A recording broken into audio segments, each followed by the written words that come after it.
Good morning. It's Tuesday morning, November the 15th, 2022, and it's a pleasure to be able to share some thoughts with you from the scriptures today. I'm Pastor Mike Custer, the pastor of Bible Baptist Church in Grand Forks, North Dakota, and this morning we're going to read Proverbs chapter 29, verse 19.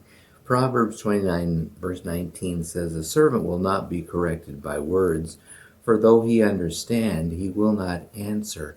And this verse obviously is true, but it speaks to the rebelliousness of the human condition.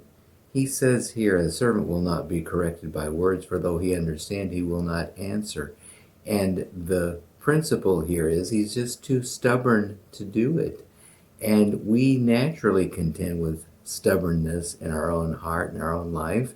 And often it's rooted in rebellion.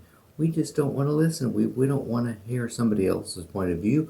We don't want God to tell us we're wrong. We want to just go on our own way.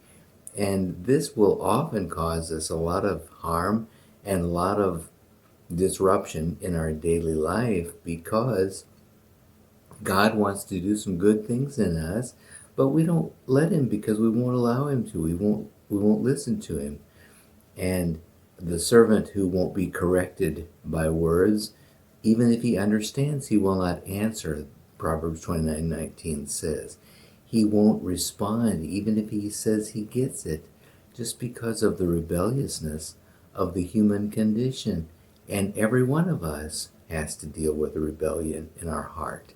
Every one of us has to be willing to yield to the Lord and to submit to those who have authority over us, because we are so independent. We want to run our own life. We want to do things as we please.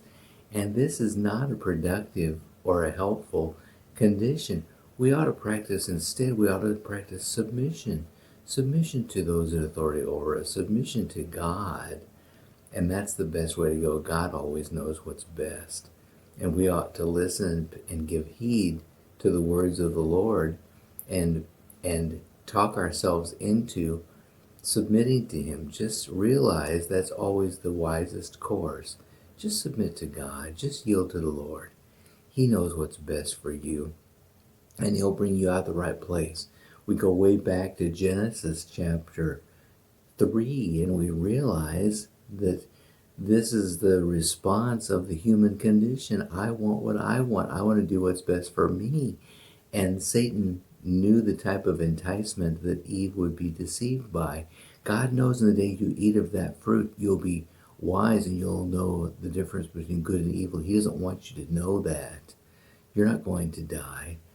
And so he appealed to her rebellious spirit and her independent spirit and swayed her in the area of the forbidden fruit. And then Adam went along with it as well. In fact, he was the one who's held responsible for the sin in the first place.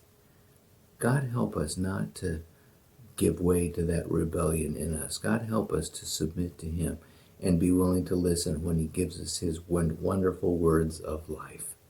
God bless you today.